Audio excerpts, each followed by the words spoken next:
உங்க பையன் எப்படி சார் இருக்கான் அப்படின்னு விசாரிச்சார் ஒருத்தர். அவன் என்ன சார், எதை சொன்னாலும் காதில் வாங்க மாட்டேங்கிறான், அவன் பாட்டுக்கு போறான் வர்றான் அப்படின்னு சொல்லி அழுத்துக்கிட்டார் அப்பா. பெரியவங்க சொல்றத சின்ன பிள்ளைங்க கேட்கறது இல்லைங்கிறது ஒரு குறை. பெரியவங்க சொல்றது சின்ன பிள்ளைங்க காதலியே விழறது இல்லைங்கிறது ஒரு குறை. இது கொஞ்சம் சீரியஸான விஷயம், கவனிச்சு பார்க்கணும். ஒரு குழந்தைக்கு காது சரியா கேக்குதா இல்லையா அப்படிங்கறத நாம தான் கவனிச்சு பார்த்து கண்டுபிடிக்கணும். அதுவா நம்ம கிட்ட தவழ்ந்து வந்து, அப்பா எனக்கு காது கேட்கல, அழைச்சிட்டு போங்க டாக்டர்கிட்ட அப்படின்னு எல்லாம் சொல்லிட்டு இருக்காது. அது சரி, ஒரு குழந்தைக்கு காது சரிவர கேக்குதா இல்லையா அப்படிங்கறத முன்கூட்டியே நாம தெரிஞ்சுக்கிறது எப்படி? அதுக்கு சில வழி இருக்கு. உங்க குழந்தைய கொஞ்சம் அப்படி கவனிச்சு பாருங்க. அடிக்கடி ஜலதோஷம், காதுல அரிப்பு ஏற்படுதா, மூக்கு விரிவாகவும் அப்புறம் டான்சில், அடினாய்டு சத அழற்சி இது மாதிரி ஏதாவது இருக்கா, வாயிலிருந்து எச்சில் ஒழுகுதா, குழந்தை வாயினால சுவாசிக்குதா, பற்கள் முன்னாடி தள்ளி வளருதா, இதெல்லாம் அதுக்கு அறிகுறி. அப்புறம் இந்த V, B, D, F, DH இப்படி இந்த ஒலிகள் சேர்ந்த வார்த்தைகளை குழந்தை சரியா புரிஞ்சுக்காது. இப்போ உதாரணத்துக்கு பட்டுன்னு சொல்லு குழந்தை அப்படின்னீங்கன்னா அது கட்டுன்னு சொல்லும். அதாவது பட்டு சவுண்ட அதால புரிஞ்சுக்க முடியல. அப்புறம் உங்க குழந்தை உங்களை உறக்க பேச சொல்றானா, அடிக்கடி கேள்வி கேட்கறானா, சாப்பிடுறப்போ கவனம் இல்லாம இருக்கானா, படிப்புல போதுமான முன்னேற்றம் இல்லையா, வகுப்புல சரியா கவனிக்கிறது இல்லையா, இப்படிலாம் இருந்தா ஆரம்பத்திலேயே டாக்டர் கிட்ட அழைச்சிட்டு போய் சிகிச்சையை ஆரம்பிச்சுடலாம், குணப்படுத்தி விடலாம். குழந்தைக்கு காது சரியா கேட்கலன்னா நீங்க செய்ய வேண்டியது என்ன தெரியுமா? அவனுக்கு காது கேட்கலங்கிறதுக்காக அவன் முன்னாடி சத்தம் போட்டு பேசக்கூடாது. மெதுவா சீரா பேசணும், அவனை பார்த்து பேசணும். உங்க உதட்டு அசைவுகள் அவனுக்கு உதவும், அதை பார்த்தே புரிஞ்சுக்குவான்.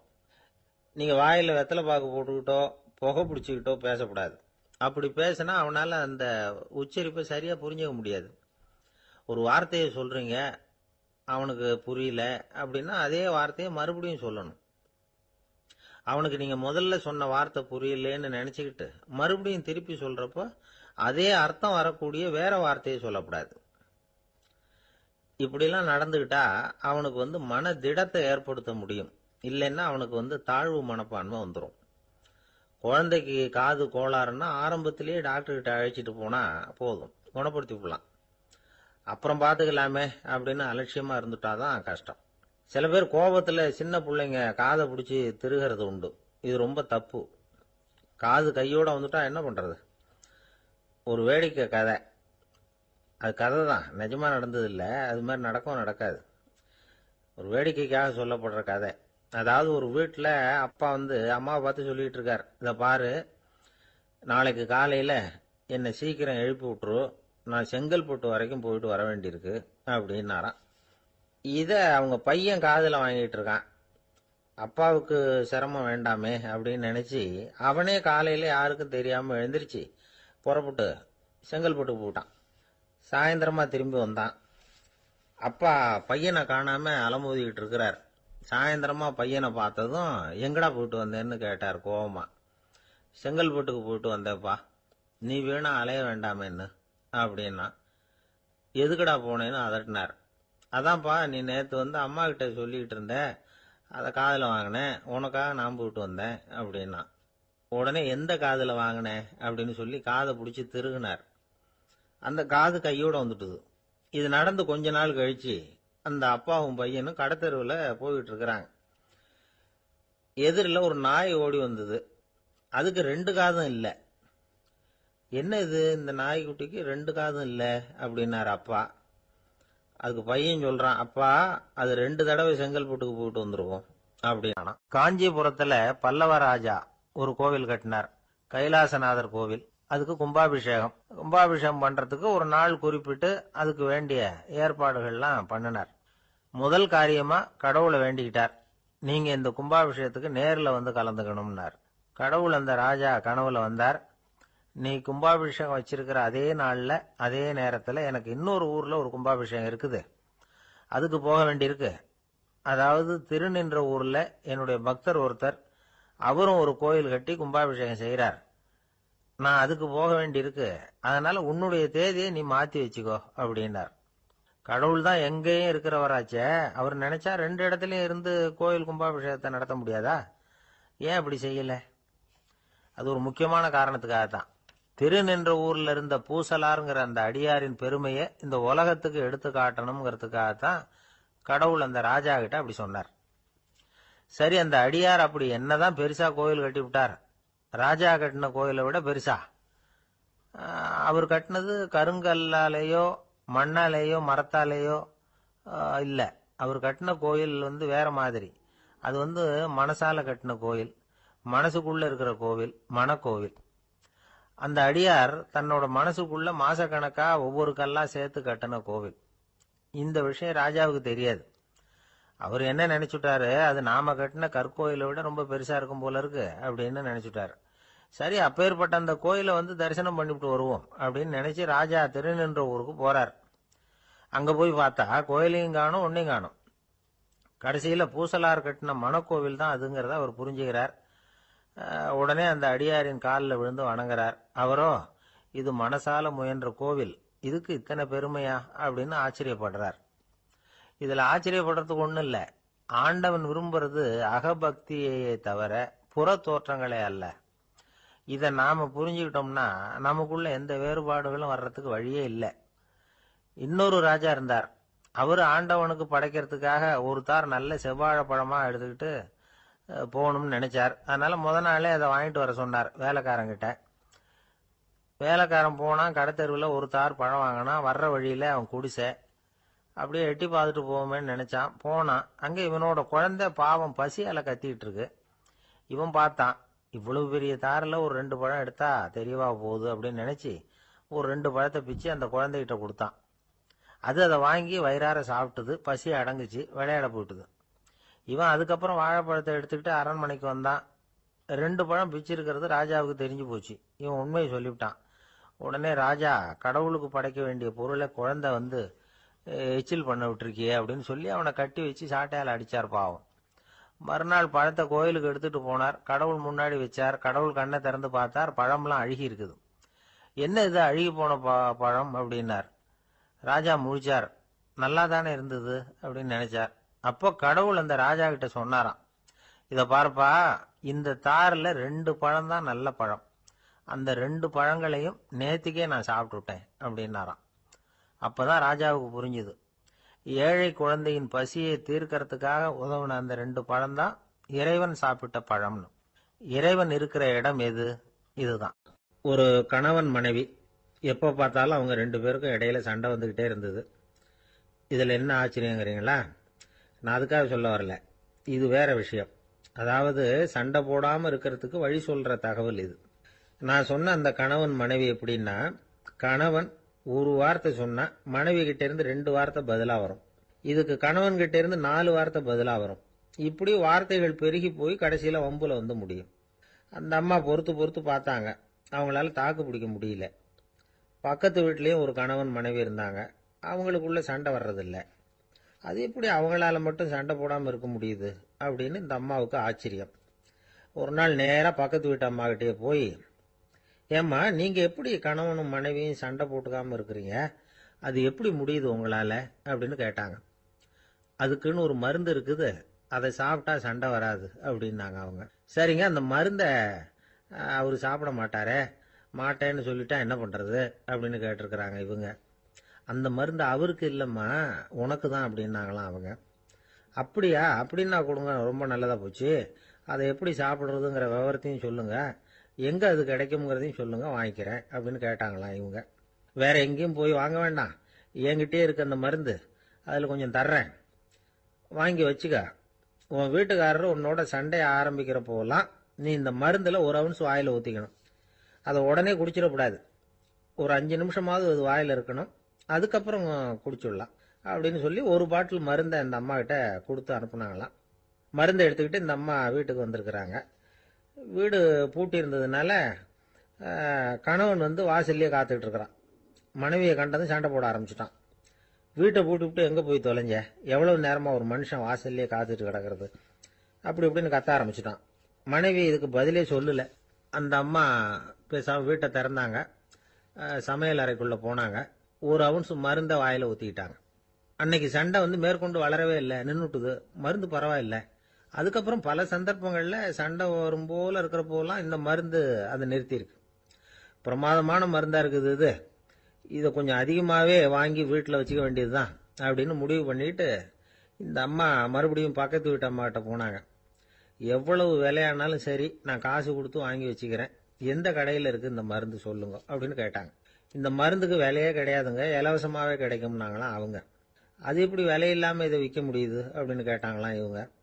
அது மருந்தா இருந்தா தானே விலை வைக்கிறதுக்கு, அது வெறும் தண்ணி தானே அப்படின்னாங்களாம். வெறும் தண்ணியா சண்டையை நிறுத்துது அப்படின்னு இருக்காங்க இவங்க. அது சண்டையை நிறுத்தல, உன்னோட மௌனம் தான் சண்டையை நிறுத்துது. நீ வாயில தண்ணியை வச்சுக்கிறதுனால எதிர்த்து பேசுறதில்ல, அதனால உன்னுடைய கணவர் கோபம் சாந்தமாயிடுது அப்படின்னாங்களாம் அவங்க. இந்த கதையிலிருந்து சண்டையை நிறுத்துற மருந்து எதுன்னு தெரிஞ்சுக்கிட்டோம் இல்லையா. ஒருத்தர் என்ன பண்ணாரு, பாட்டில்ல தண்ணியை ஊற்றி வச்சுக்கிட்டு அவர்கிட்ட வர்றவங்களுக்கெல்லாம் இதை சிபாரிசு பண்ணலாம்னு நினைச்சிட்டு உட்காந்துருந்தார். ஒரு அம்மா வந்தாங்க. இதை கேட்டுவிட்டு இதையே ஒரு மருந்து மாதிரி கொடுக்கலாம்ங்கிறது அவர் முடிவு. அதனால பாட்டிலில் தண்ணி அடைச்சி வச்சுக்கிட்டு அதில் கலருக்காக எண்ணத்தையோ ஒரு ஜீரகம் அது மாதிரி எதையாவது கலந்து வச்சுக்கிட்டு ஒரு மருந்து மாதிரி ஒரு பாவனையில் வச்சுக்கிட்டு உட்காந்துருக்காரு. யாராவது வீட்டில் சண்டைன்னா என்கிட்ட வாங்க மருந்து தரேன்னு. ஒரு அம்மா வந்தாங்க. எனக்கும் என் வீட்டுக்காரருக்கும் அடிக்கடி சண்டை வருதுங்க அப்படின்னு இருக்காங்க. கவலைப்படாதம்மா, நான் ஒரு மருந்து தரேன்னு சொல்லி வீட்டுக்குள்ளே போய் ஒரு பாட்டில் எடுத்து வந்து கொடுத்தார். பாட்டிலில் இருக்கிறது என்னங்கிறத சொல்லிவிட்டா அது பேரில் மரியாதை வராது இல்லையா, அதனால சொல்லல. அந்த அம்மா வாங்கிட்டு போனாங்க. 4 நாள் கழிச்சு திரும்பி வந்தாங்க. என்னம்மா வீட்டில் சண்டை நின்று போச்சான்னு கேட்டிருக்காரு இவர். அங்கே நின்று போச்சுங்க, இப்போ உங்ககிட்ட ஆரம்பமாக போகுதுன்னாங்களாம். என்னம்மா அப்படின்னு இருக்காரு இவர் பயந்து போய். பின்ன என்னங்க, நீங்கள் என்ன மருந்து கொடுத்துருக்குறீங்க என்னங்க அப்படின்னாங்களாம் கோவமா. அது வெறும் தண்ணி தானே அப்படின்னு இருக்காரு இவர். தண்ணியா இது, நல்லா பாருங்க அப்படின்னு அந்த பாட்டில் நீட்டினாங்களாம். இவர் வாங்கி பார்த்துருக்காரு. அப்புறம் தான் விஷயம் புரியுது அவருக்கு. இவர் கை தவறுதலா அவங்க வீட்டில் இருந்த மண்ணெண்ணெய் பாட்டில் எடுத்து அவர்கிட்ட கொடுத்துருக்குறாங்க. அப்புறம் என்ன ஆகும், சண்டை வராம. ஆந்திர நாட்டில் ஒரு அரசர் இருந்தார். அந்த அரசர்கிட்ட ஒரு அமைச்சர் இருந்தார். அந்த அமைச்சர் பேரு ராயண பாஸ்கர். அவர் ஒரு பெரிய அறிவாளி. அது மட்டும் இல்லை, மிகச்சிறந்த கொடையாளி. யார் எது கேட்டாலும் இல்லைன்னு சொல்ல மாட்டாராம். அதன் காரணமாகவே அவர்கிட்ட இருந்த செல்வம் நாளுக்கு நாள் குறைஞ்சிக்கிட்டே வந்துட்டு தான். கடைசியில் குடும்பத்துக்குன்னு எதுவும் வைக்காமலே அவர் போய் சேர்ந்துட்டார். மகனும் இறந்துட்டார். அந்த குடும்பத்தில் மிஞ்சி இருந்தது அவருடைய மருமகள், ஒரு பேரன், அவ்வளவுதான். இருந்த ஒரே சொத்து பழுதடைஞ்ச ஒரு வீடு. அந்த அம்மா மற்ற வீடுகளில் வேலை செஞ்சு தன்னுடைய பிள்ளைய படிக்க வச்சுக்கிட்டு வராங்க. அந்த புள்ள ஒரு பெரிய வள்ளலுடைய பேரன்கிறது அந்த பள்ளி வாத்தியார்களுக்கும் தெரியும். அதனால அவங்களும் இவங்கிட்ட கொஞ்சம் அன்பாகவும் அக்கறையாகவும் பழகி பாடம் சொல்லி கொடுத்துக்கிட்டு இருக்கிறாங்க. ஒரு நாள் ஒரு புகழ்பெற்ற கவிஞர் ஒருத்தர் அந்த பள்ளிக்கூடத்துக்கு வந்திருக்கிறார். ஆசிரியர்கள்கிட்ட பேசிக்கிட்டு இருந்தப்ப ஒரு செய்தியை சொன்னாராம். ராயண பாஸ்கருங்கிற வள்ளல் எனக்கு நிறைய உதவிகள் செஞ்சிருக்கார், என்னை பாராட்டி பரிசுகள்லாம் கொடுத்துருக்கிறார். அந்த வள்ளல் வாழ்ந்த கிராமத்தை பார்க்கணுங்கிறதுக்காக தான் இப்போ இங்கே வந்திருக்கிறேன் அப்படின்னாராம். ஆசிரியர் உடனே இந்த பையனை கூப்பிட்டு, இதை பாருங்க, இவன் யார் தெரியுமா, நீங்க குறிப்பிடுகிற அந்த வள்ளலின் பேரன் அப்படின்னு அறிமுகப்படுத்தினாராம். கவிஞரின் கண்கள்ல ஆனந்த கண்ணீர். அந்த பரவச நிலையிலேயே அந்த வள்ளலை பற்றி கவி பாட ஆரம்பிச்சுட்டாராம். இந்த சின்ன பையன் அதை கேட்டிருக்கிறான். உடனே என்ன பண்ணான் தெரியுமோ, தன் கையில் அணிஞ்சிருந்த ஒரு பொன் வளையலை கழட்டி அந்த கவிஞருக்கு பரிசா கொடுத்துட்டானாம். எல்லாருக்கும் ஆச்சரியம். தாத்தா இருக்கும் நிலையில கொடுத்தார், பேரன் இல்லாத நிலையிலையும் கொடுக்குறான். பையனை எல்லாரும் பாராட்டினாங்களாம். இருந்தாலும் அவனுக்குள்ள ஒரு பயம் எதுவும் ஆரம்பமாச்சு. பள்ளிக்கூடம் விட்டு வீட்டுக்கு வரும்பொழுது அந்த பயம் இன்னும் அதிகமாயிட்டுது. அம்மா என்ன சொல்லுவாங்களோ தெரியலையே, ஏதோ திடீர்னு தோணிச்சு வளையல கழட்டி கொடுக்கணும்னு கொடுத்துட்டோம். குடும்பம் இருக்கிற நிலையில இப்படி நான் செஞ்சது தப்பா, வீட்டு செலவுக்கே அம்மா எவ்வளவு கஷ்டப்படுறாங்க, வீட்டுக்கு போனதும் என்ன நடக்குமோ தெரியலையே அப்படின்னு நினைச்சு பயந்துகிட்டே அவன் வீட்டுக்குள்ள அடி எடுத்து வைக்கிறான். அம்மா கூப்பிட்டு சாப்பாடு போட்டாங்க. அவங்க கண்ணில் படக்கூடாதுங்கிறதுக்காக ஒரு கையை பின்னாடி மறைச்சிக்கிட்டே இருந்தான். அம்மா இதை கவனிச்சுட்டாங்க. ஏய், உன் கையை ஏன் அப்படி வச்சிருக்கிற, உன் கைக்கு என்னாச்சு, ஏதாவது அடிபட்டு போச்சா அப்படின்னு கேட்டுக்கிட்டே கையை எடுத்து பார்க்குறாங்க. வளையல காணலை. வளையல் எங்க அப்படின்னு கேட்குறாங்க. இவன் தயங்கிக்கிட்டே நடந்ததை சொல்கிறான். அதை கேட்டதும் அந்த அம்மாவோட முகம் கோபத்தால் செவந்து போச்சான். முட்டாளே, என்ன காரியம் பண்ண அப்படின்னு கன்னத்தில் அரைஞ்சிட்டாங்களாம். அம்மா, என்னை அடிக்காத, ஏதோ தெரியாமல் தப்பு பண்ணிட்டேன் அப்படின்னு இருக்கான். மகனே, வளையலை கொடுத்ததுக்காக நான் உன்னை அடிக்கலை அப்படிங்க, பின்ன எதுக்கு அடிச்சேன்னு கேட்டிருக்கான். உன் பாட்டனார் ஒரு பெரிய வள்ளல், அவர் எதையும் பாதி வேலையா செய்யறதில்ல. அவருடைய பேரை நீ அரைகுறை வேலை செஞ்சுட்டு வந்திருக்கிற அப்படின்னாங்களாம். என்னம்மா சொல்றேன் இருக்கான். நீ ஒரே ஒரு வளையல மட்டும்தானே கழட்டி கொடுத்துருக்குற. கொடுக்கறதா இருந்தா ரெண்டையும் சேர்த்துல கொடுத்துருக்கணும். அதுதானே உங்க தாத்தாவுக்கு பெருமை அப்படின்னாங்களாம். அம்மா தெரியாம இப்படி செஞ்சுட்டேன், உங்ககிட்டயும் அரை வாங்கிட்டேன் அப்படி இப்படின்னு அவன் சொல்லியிருக்கிறான். இப்போ அம்மா கொஞ்சம் இருங்க, அந்த கவிஞர் இன்னைக்கு நம்ம ஊர்ல தான் தங்கியிருப்பார். நாளைக்கு காலையில தான் அவர் வந்து எங்க இருக்காருன்னு விசாரிச்சு இன்னொரு வளையலையும் கொடுத்துட்றேன் அப்படின்னு இருக்கான். மகனே, நல்ல செயல்களை எல்லாம் நாளைக்குன்னு ஒத்தி போடாத. நாளைக்கு என்ன நடக்குங்கிறது யாருக்கு தெரியும். இப்பவே போ, எங்க இருக்காருன்னு பாரு அப்படின்னு இருக்காங்க. மகன் புறப்பட்டான். பள்ளி ஆசிரியர்கிட்ட போய் கேட்டானான் அந்த கவிஞர் எங்க இருக்காருன்னு. அவர் சொன்னாராம். உடனே போய் அவர் இருக்கிற இடத்துல கதவை தட்டியிருக்கான். ராத்திரி நேரத்தில் இவனை கண்டதும் அவருக்கு ரொம்ப ஆச்சரியம். இவன் இன்னொரு கை வளையலையும் எடுத்து நீட்டியிருக்கான். அவர் திகைச்சு போய் நிற்கிறார். அவரால் என்ன பண்றதுன்னே தெரியல. ஆனந்த கண்ணீர். இது வந்து பெரியவர்கள் கூற கேட்ட ஒரு வரலாறு. இன்னைக்கு இப்படிப்பட்டவங்களை பார்க்க முடியுமா? வறுமை வந்து வள்ளல் தன்மையை ஒன்று செய்து விடாதுங்கிறதுக்கு இது ஒரு உதாரணம். ஒருத்தன் இன்னொருத்தனை பார்த்து கேட்டானா, எங்க தாத்தா உங்க தாத்தாவுக்கு 100 ரூபா கடன் கொடுத்துருக்கிறார், அதை எப்போ திருப்பி கொடுக்க போறேன்னு. கவலைப்படாத, எங்க பேரன் அதை உங்க பேரன்ட்ட திருப்பி கொடுத்துருவான் அப்படின்னு நானா. ஒரு ஊர்ல ஒரு மன்னர் இருந்தார். புத்தி கூர்மை உள்ள ஒரு மன்னர். பொதுவா மன்னர்களுக்கு சந்தேகம் வந்தா சபையில உள்ள சான்றோர்கள் கிட்ட கேட்டு தெரிஞ்சுக்கிறது தானே வழக்கம். ஆனா இங்க அப்படி இல்லை. மற்றவங்களுக்கு சந்தேகம் வந்தா மன்னர்கிட்ட வந்து கேட்டு தெரிஞ்சுக்குவாங்க. அது மாதிரி கேட்டு தெரிஞ்சுக்கிறதுக்காக ஒரு பெரியவர் ஒரு நாள் வந்தார். அவர் கையில 3 பொம்மைகள் வச்சிருந்தார். 3 ஒரே மாதிரி பொம்மைகள், கொஞ்சம் கூட வித்தியாசம் தெரியல. ஏது இந்த பொம்மைன்னு கேட்டார் மன்னர். எனக்கு வேண்டியப்பட்ட ஒருத்தங்கிட்ட இருந்து இதை வாங்கிட்டு வந்திருக்கிறேன். நான் தான் அவன்கிட்ட இந்த பொம்மையை செஞ்சு கொடுக்க முடியா கேட்டுக்கிட்டேன். அவன் ரொம்ப புத்திசாலி, அவன் தான் இதை செஞ்சு கொடுத்தான். ஆனா அதுல ஒரு சிக்கல் அப்படின்னார். என்ன பிரச்சனைன்னு கேட்டிருக்காரு இவர். நான் அவன்கிட்ட கேட்டது 3 விதமான பொம்மைகளா இருக்கணும்னு கேட்டேன்.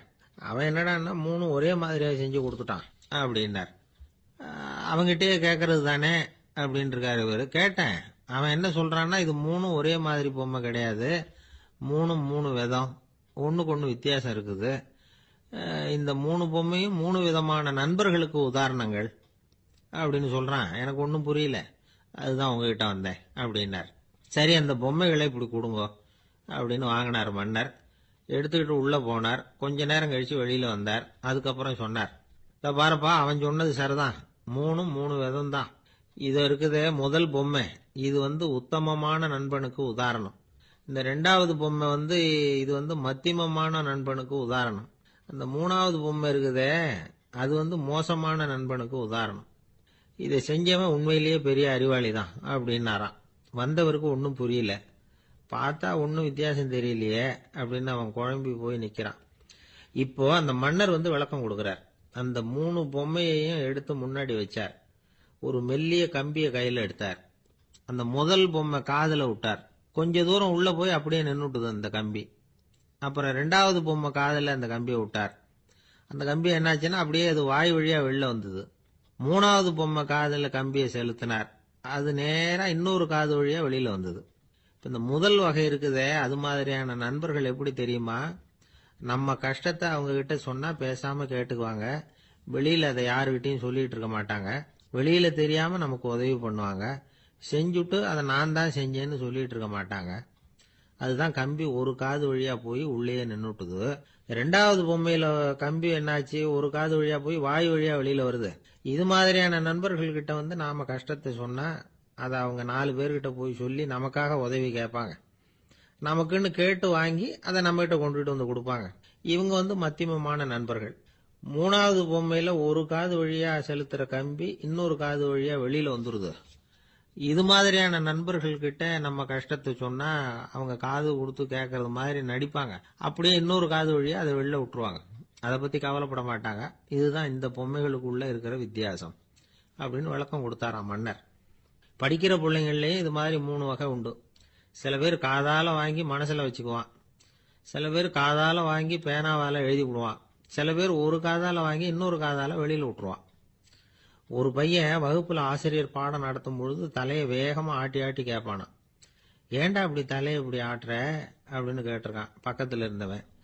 தலையை ஆட்டினா தாண்டா ஒரு காது வழியா உள்ள போறது இன்னொரு காது வழியா வெளியில வேகமா வெளில போகும் அப்படின்னானா அந்த பையன். லோகமானிய பால கங்காதர திலகர் இருந்தார்ல, அவருக்கு 15 வயசுலயே கல்யாணம் நடந்துதான். மனைவி பேரு தபிபாய். ரொம்ப பெரிய குடும்பத்து பொண்ணு, நல்ல குணம். அவங்க குடும்பம் நடத்திக்கிட்டு இருக்கிறாங்க. அந்த காலத்துல திருடர்கள் பயம் அதிகம். இந்த காலத்துல மட்டும் என்னன்னு கேக்குறீங்களா? நீங்க கேக்குறது நியாயம்தான். இருந்தாலும் இந்த காலத்து திருடனுக்கும் அந்த காலத்து திருடனுக்கும் ஒரு முக்கியமான வித்தியாசம் உண்டு. அதாவது அந்த காலத்து திருடன்லாம் நியாயம் அநியாயம் பாக்குறது உண்டு, இந்த காலத்துல அப்படி பாக்குறது இல்லை. அந்த காலத்துல திருட வர்றவங்கள்ட்ட கூட ஒரு தார்மீக உணர்வு உண்டாம். அதாவது அப்போ உள்ள கொள்ளைக்காரங்க எதை களவாடினாலும் சரி, அரிசியை மட்டும் களவாடுறது இல்லையா, அப்படி ஒரு கொள்கை. அதனால பாருங்க, அந்த காலத்து பெண்கள் நகை நட்டுகளை பத்திரமா வைக்கணும்னா பெட்டியில வைக்கிறது இல்ல, அரிசி பானையில போட்டு வச்சு விடுறது. இப்பெல்லாம் பேங்க்ல சேஃப்டி லாக்கர்னு இருக்குல்ல, அது மாதிரி அந்த காலத்துல சேஃப்டி லாக்கருங்கிறது அரிசி பானை. இந்த வளையல், மூக்குத்தி, தோடு இப்படி எதுவா இருந்தாலும் அதுல போட்டு பத்திரமா வச்சிருவாங்க. திருடன் அரிசி பானை பக்கம் போறதில்ல. ஏன்னா சாப்பிடுற விஷயத்துல கை வைக்கக்கூடாது, அது பாவம் அப்படின்னு அவன் நினைக்கிறான். திலகரோட மனைவி தபிபாயும் அதே மாதிரி தன்னுடைய ஆபரணங்களை ஒரு அரிசி பானைக்குள்ள போட்டு மூடி வச்சிருந்தாங்களாம். இப்படி இருந்தப்போ ஒரு நாள் ஒரு பிச்சைக்கார பொண்ணு வீடு வீடா பிச்சை கேட்டுக்கிட்டே வந்திருக்குது. திலகர் வீட்டுக்கும் தர்மம் போடுங்க தாயே அப்படின்னு தான் அந்த பொண்ணு. அந்த அம்மா தபிபாய் காதுல இது விழுந்திருக்கு. உடனே கை நிறைய அரிசி அள்ளிட்டு போட்டிருக்கு. பாத்திரத்துல அரிசியை போட்டதுக்கு அப்புறம் தான் தெரியுது, பளிச்சுன்னு கண்ணுல படுது. அதாவது அந்த அம்மாவோட வைர மூக்குத்தி ஒண்ணு அரிசியோட சேர்ந்து அந்த பிச்சைக்கார பொண்ணு பாத்திரத்துல போய் விழுந்துட்டுது.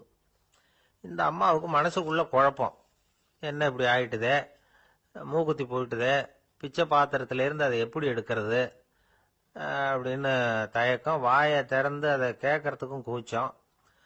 திண்ணையில உட்கார்ந்து இருந்த திலகர் இவ்வளவையும் பார்த்துக்கிட்டு இருக்கிறார். மனைவியின் மனசுக்குள்ள நடக்கிற மௌன போராட்டத்தை அவர் நல்லா புரிஞ்சுக்கிட்டாராம். மனைவியை பார்த்து சொன்னாராம், தபிபாய், இது தெய்வ சம்மதம். அவளுக்கு சேர வேண்டிய மூக்குத்தி அவகிட்ட போயிட்டுது. பிச்சை பாத்திரத்துல விழுந்த மூக்குத்தியை எடுக்க வேணாம் அப்படின்னாராம். சரின்னு சொல்லிவிட்டு மேற்கொண்டு எதுவும் சொல்லாம அந்த அம்மா வீட்டுக்குள்ள போயிட்டாங்களாம். இந்த காலத்துல எல்லாம் அது மாதிரி நடக்குமா? வெறும் அரிசியை போட்டுட்டு விவகாரம் பண்ணிட்டு இருக்க மாட்டோமா? ஒரு பெரிய மனுஷன் வீட்டுக்கு ஒரு பிச்சைக்காரன் வந்தான். ஐயா, நாங்க பிச்சைக்காரங்கள்லாம் சேர்ந்து ஒரு சங்கம் வச்சிருக்கிறோம், அதுக்கு நிதி சேர்க்கிறோம், அதுக்கு ஒரு 100 ரூபா கொடுத்தீங்கன்னா எங்களுக்கு பெரிய உதவியா இருக்கும் அப்படின்னானா. அதெல்லாம் ஒன்றும் கொடுக்க முடியாது போ அப்படின்னாராம் அவரு. அப்படின்னா ஒரு 50 ரூபாயாவது கொடுங்களேன் அப்படின்னு இருக்கான். அதுவும் முடியாதுன்னு சொல்லிவிட்டார். 25 ரூபா அப்படின்னு இருக்கான். எதுவும் முடியாது அப்படின்னாராம். சரிங்க, இவ்வளவு பெரிய வீட்டுக்கு வெறுங்கையோட திரும்புறது நல்லா இருக்காது, அதனால சும்மா ஒரு 1 ரூபா மட்டுமாவது கொடுங்க அப்படின்னு இருக்கான் அவன். ஒரு பைசா கூட என்கிட்ட கிடையாது அப்படின்னு விட்டாரான் இவர். அப்படின்னா நீங்க ஒரு காரியம் பண்ணுங்களேன் அப்படின்னானா அவன். என்ன செய்யணும் அப்படின்னு இருக்கார். எங்க சங்கத்துல நீங்களும் ஒரு மெம்பரா சேர்ந்துருங்க அப்படின்னா. ஒரே ஒரு ஊர்ல ஒரு அம்மா இருந்தாங்க. அந்த அம்மாவுக்கு ஒரே ஒரு பிள்ளையாண்டான். அவனுக்கு ரொம்ப அக்கறையோட கல்யாணம் பண்ணி வச்சாங்க. கல்யாணம் முடிஞ்சதும் மருமக பொண்ணு வீட்டுக்கு சேர்ந்தது. அப்பாடா, என் கடமை முடிஞ்சது, இனிமே அக்கடான்னு எங்கேயாவது ஒரு மூலையில படுத்து கிடக்கலாம் அப்படின்னு நினைச்சாங்க அந்த அம்மா. ஆனா நினைக்கிறபடி எங்க நடக்குது? அதுக்கப்புறம் தான் பிரச்சனையே ஆரம்பமாச்சு. மருமகள் குணம் சரியில்லை, ஒரு மாதிரி.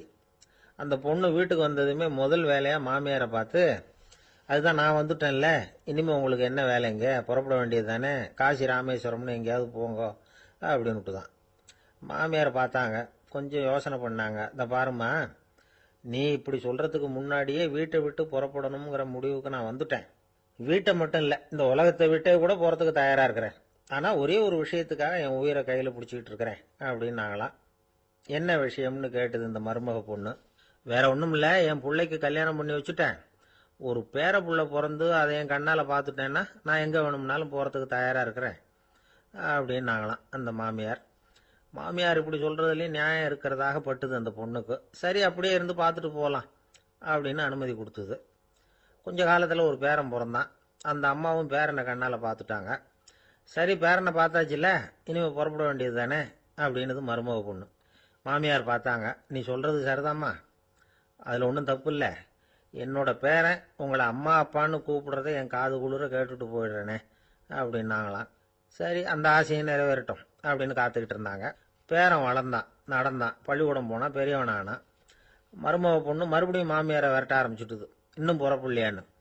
இதை பாருமா, இது வரைக்கும் இருந்தது இருந்துட்டேன்.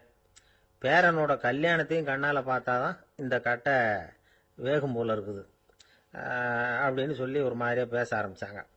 இதுவும் நியாயமான ஆசையாக தான் படுது அப்படின்னு அது யோசிச்சிருக்கு அந்த பொண்ணு. சரின்னு அதுக்கும் ஒத்துக்கிட்டது. உடனே பேரனுடைய கல்யாணமும் முடிஞ்சது ஒரு வழியாக. இனிமே ஒரு நொடி கூட இங்கே இருக்கக்கூடாது, புறப்படுங்க அப்படின்னு மாமியாரை விரட்டிச்சான் அந்த பொண்ணு.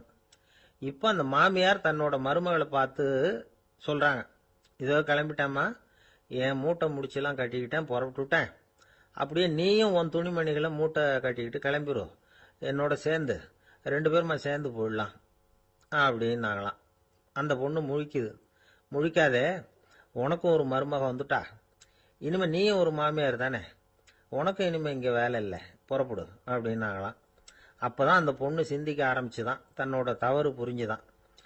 இந்த தகவலை கேட்டுக்கிட்டு இருக்கிற மருமகள்லாம் இதை பற்றி கொஞ்சம் யோசிச்சு பார்க்கணுங்கிறதுக்காகத்தான் இதை சொல்கிறோம் மாமியார்கள் சார்பாக. கொஞ்ச நாளைக்கு முன்னாடி ஒரு பொண்ணை பார்த்து பேசுகிற சந்தர்ப்பம் கிடைச்சிது ஒரு கல்யாண வீட்டில். அந்த பொண்ணு சொல்லிச்சு, சார் எனக்கு கல்யாணம் ஆகி 15 வருஷம் ஆகுது, நான் மாமியார்கிட்ட சண்டை போட்டதே இல்லை அப்படின்னு ரொம்ப அடக்கமாக சொல்லிச்சு. அது எப்படிம்மா சாத்தியமாச்சுன்னு கேட்டோம். எனக்கு கல்யாணம் ஆகி 15 வருஷம்தான் ஆச்சு, ஆனால் என் மாமியார் செத்து போய் 20 வருஷத்துக்கு மேலே ஆயிட்டுது அப்படின்னுது.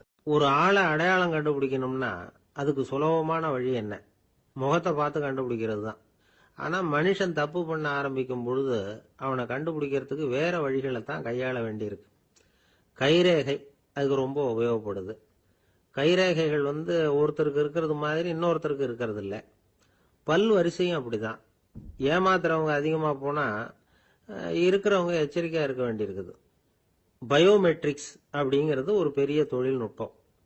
இதை உபயோகப்படுத்தி சில பாதுகாப்பு உத்திகளை எல்லாம் உருவாக்கி இருக்கிறாங்க அமெரிக்காவில்.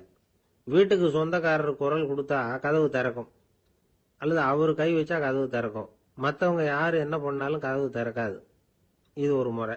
அவரோட குரல் அல்லது கைரேகை ஒரு எலக்ட்ரானிக் சாதனத்தில் ஏற்கனவே பதிவு பண்ணப்பட்டிருக்கும்.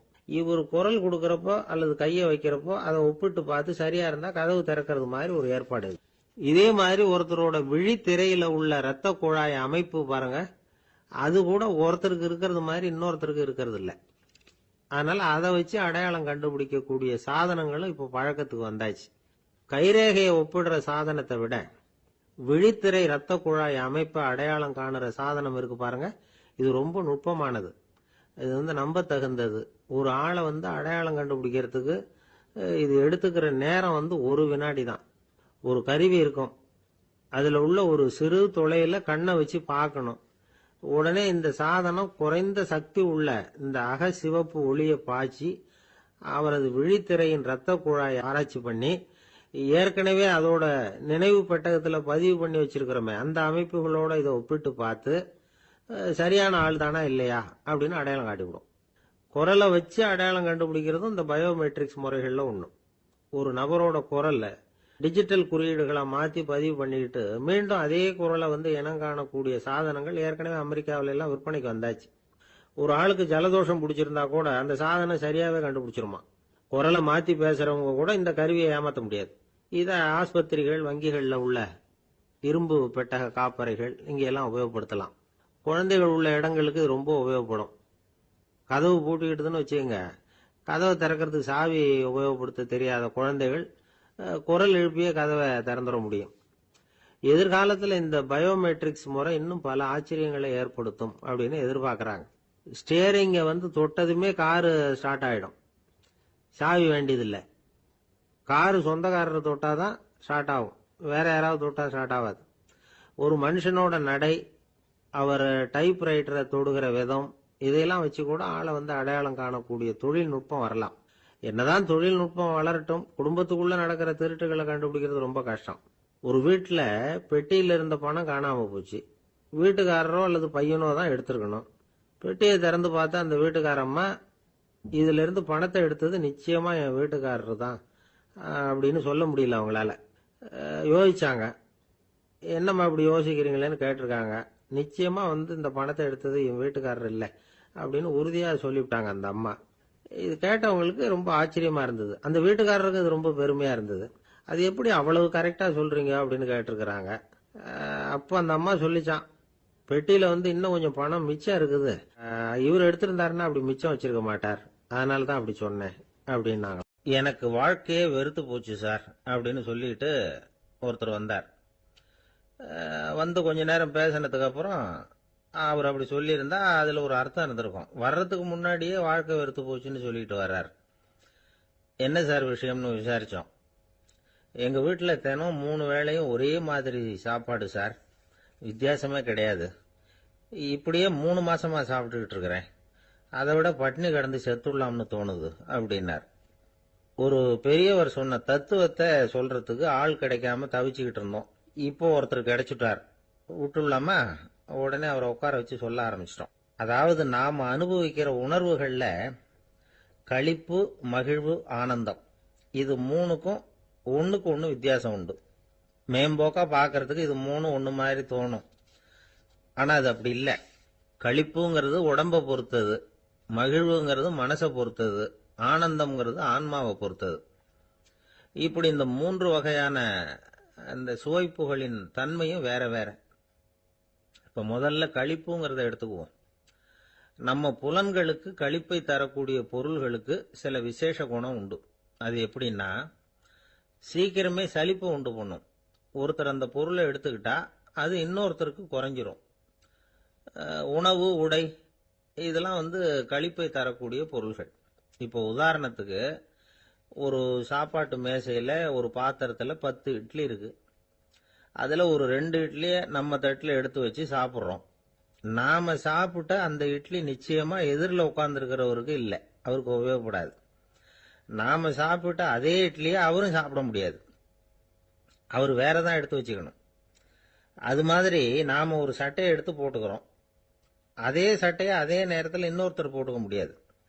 புலன்களுக்கு களிப்பை தரக்கூடிய இது மாதிரி பொருள்கள்லாம் முதல் தடவை நமக்கு கொடுக்கிற களிப்பை 2வது தடவையும் கொடுக்காது. 3வது தடவை இன்னும் குறையும், கடைசியில வெறுப்பாவும் மாறிடும். ஒவ்வொன்னா இட்லியை தொடர்ந்து சாப்பிட்றோம்னு வச்சுக்கோங்க, முதல் இட்லி தரக்கூடிய சுவையை 30வது இட்லி தராது. முதல் தடவை புது சட்டையை போட்டுக்கிறப்ப நமக்கு இருக்கிற களிப்பு அதே சட்டையை வந்து 100வது தடவையா போட்டுக்கிறோம்னு வைங்க, அப்ப இருக்குமா? இருக்காது. இதுதான் களிப்பு. அதாவது சீக்கிரமே சலிப்பை தரக்கூடியது. ஒருத்தர் எடுத்துக்கிட்டா இன்னொருத்தருக்கு குறைஞ்சு போகக்கூடியது. ஆனா மகிழ்ச்சிங்கிறது அப்படி இல்லை. ஒருத்தர் அனுபவிக்கிறதுனால இன்னொருத்தருக்கு குறைஞ்சு போகாது. இப்ப காலையில சூரியன் உதயம் ஆகிறத பார்த்து சந்தோஷப்படுறோம், அதையே இன்னொருத்தரும் பார்த்து சந்தோஷப்படலாம். ஒரு நல்ல சங்கீதத்தை கேட்கிறோம், ஒரு அழகான ஓவியத்தை ரசிக்கிறோம். நீங்க ரசிக்கிற அதே நேரத்தில் இன்னொருத்தரும் அதை ரசிக்கலாம். அதனால அது குறைஞ்சு போறதில்ல. இது மகிழ்வு. ஆனா ஒண்ணு, ஒரே பாடலை வந்து திரும்ப திரும்ப கேட்டுக்கிட்டு இருந்தா கடைசியில் அலுப்பு தட்டும். அதாவது மகிழ்வுங்கிறது எப்படின்னா, மற்றவங்களோட பகிர்ந்து கொள்றதுனால குறையாது. ஆனா ஒரே பொருள் மீண்டும் மீண்டும் வந்து அனுபவிப்ப தர்றப்போ முதல்ல மகிழ்வு அதிகரிச்சு அதுக்கப்புறம் அது மங்கி மறைஞ்சு போயிடும். இதுதான் அந்த மகிழ்ச்சி, மகிழ்வுங்கிறதுக்கு இலக்கணம். சரி, இப்போ 3வதா சுகம் தரக்கூடிய ஆனந்தம்ங்கிறது எப்படின்னா, இது நமக்கு உள்ளே இருந்து சுரக்கிறது. மனசு வந்து சலனங்கள்ல இருந்து விடுபடுறப்போ இந்த ஆனந்தம் வந்து நமக்கு கிடைக்கும். இது வந்து நிலையான சுகம், ஆத்ம சுகம். களிப்பிலிருந்து மகிழ்வுக்கும், மகிழ்விலிருந்து ஆனந்தத்துக்கும் செல்றதுதான் மனிதன் நடத்த வேண்டிய முக்கியமான பயணம். இவ்வளவு விஷயத்தையும் கேட்டுட்டு இந்த காலத்து பையன் ஒருத்தன் வந்தான். சார், இப்போ நீங்க ஒரு சாப்பாட்டு மேசையில ஒரு 10 இட்லி வைக்கிறீங்க, என்ன உட்கார வைங்க, எதிரில் இன்னொருத்தனை வந்து உட்கார வைங்க, நான் வந்து களிப்பு மகிழ்வுலாம் தாண்டி நேரடியா ஆனந்தத்துக்கு பயணம் பண்ணி காட்டுறேன் அப்படின்னா. ஒன்னும் புரியல அவன் சொன்னது. அது எப்படி, என்ன பண்ணுவ நீ அப்படின்னு சொல்லி கேட்டோம் ஆச்சரியமா. 2 இட்லி சாப்பிட்டா தானே சார் களிப்பு, நான் 10 இட்லியும் மொத்தமா சாப்பிட்டுருவேன், அடுத்தவனுக்கு எதுவும் கிடைக்காது, அவனுக்கு கிடைக்காதபடி நாமே சாப்பிட்டுறோம்ல, அதுதானே நமக்கு ஆனந்தம் அப்படின்னு அதுக்கு ஒரு விளக்கம் சொல்றான். காதுங்கிறது எப்பவும் திறந்தே இருக்கக்கூடிய ஒண்ணுதானே. சில பேர் பேசிக்கிட்டே இருப்பாங்க, நாமும் கேட்டுக்கிட்டே தான் இருப்போம். அவர் என்ன சொன்னாரு திருப்பி சொல்லு அப்படின்னு சொன்னா சொல்ல தெரியாது. காது சரியா கேட்டாலும் நாம பேசுறத மற்றவங்க சரியா கேட்கறாங்களா அப்படிங்கிறது சந்தேகம்தான். இந்த சந்தர்ப்பத்தில் ஒரு உண்மையை நாம புரிஞ்சுக்கணும். அதாவது என்னன்னா, கேட்பதுங்கிறது வேற, கவனிக்கிறதுங்கிறது வேற. அதாவது கேட்கறதுன்னா அது ஹியரிங், கவனிக்கிறது அப்படின்னா அது லிசனிங். கேட்கறதுங்கிறது தன்னிச்சையா நடக்கக்கூடிய ஒரு செயல். இப்போ ஒரு சாலையில நடந்து போயிட்டு இருக்கிறோம், எவ்வளவோ சத்தம் நம்ம காதுல விழுந்துகிட்டு இருக்கு. கார் போற சத்தம் கேட்குது, பறவை ஒரு மரத்துல இருந்து கத்துது, அந்த சத்தம் கேட்குது. இப்படி நிறைய காதுல விழுந்துகிட்டு இருக்கு. ஆனா கவனிக்கிறதுங்கிறது எப்படின்னா, நம்ம முழு மனசை செலுத்தி உன்னிப்பா கேட்கறது. எத்தனையோ சத்தத்துக்கு நடுவுல தன்னுடைய குழந்தை அழற சத்தத்தை தாய் தெரிஞ்சுக்க முடியுது இல்லையா, அது மாதிரி. விவரம் தெரிஞ்சவங்க எல்லாம் என்ன சொல்றாங்கன்னா, கவனித்தல் அதாவது லிசனிங் அப்படிங்கிற செயல்ல 3 அம்சங்கள் இருக்கிறதாக சொல்றாங்க. அது என்ன 3 அம்சங்கள் அப்படின்னா, முதல்ல காதால கேட்கறது, இது முதல் அம்சம். ரெண்டாவது என்னன்னா கேட்டதை புரிஞ்சுக்கிறது. மூணாவது என்னன்னா என்ன புரிஞ்சுக்கிட்டோம்ங்கிறத தெரிவிக்கிறது, ஃபீட்பேக் அப்படின்னு சொல்றமே அது. ஒரு ஆசிரியர் வகுப்புல பாடம் நடத்திட்டு இருக்கிறார். வெறுமனே கேட்கிற குழந்தை ஒரு காதால வாங்கி இன்னொரு காதால விட்டுடும். அதாவது கேட்கிற குழந்தை அப்படி செய்யும். ஆனா கவனிக்கிற குழந்தை கேட்டதை புரிஞ்சுக்கும். என்ன புரிஞ்சுக்கிட்டேன்னு கேட்டா பதில் சொல்லும். இதுதான் கேட்கறதுக்கும் கவனிக்கிறதுக்கும் உள்ள வித்தியாசம். ஒரு புள்ளி விவர கணக்கு என்ன சொல்லுது தெரியுமா? ஒரு மனிதன் எழுதுறது மூலமா 6% அறிவை பெருக்கிக்கிறானா, எழுதுறது மூலமா. படிக்கிறது மூலமா 19% அறிவை பெருக்கிக்கிறானா. பேசுறது மூலமா 30% அறிவை பெருக்கிக் கொள்ளுகிறான் அப்படின்னு சொல்றாங்க. ஆனா பாருங்க, கவனிக்கிறது மூலமா 45% அறிவை பெருக்கிக் கொள்ளுகிறான் அப்படிங்கிறது புள்ளி விவரம். அதனால கற்றலின் கேட்டல் நன்று அப்படின்னு சொல்றாங்க இல்லையா, அது இதுதான். அதனால கவனிக்கிறது மூலமா அதிக அறிவை நாம பெருக்கிக் கொள்ள முடியும். கேள்வி ஞானம் தான் ரொம்ப சிறந்தது அப்படிங்கிறார் வள்ளுவர். அதாவது கவனிச்சு கேட்கணும், அதுதான் முக்கியம்.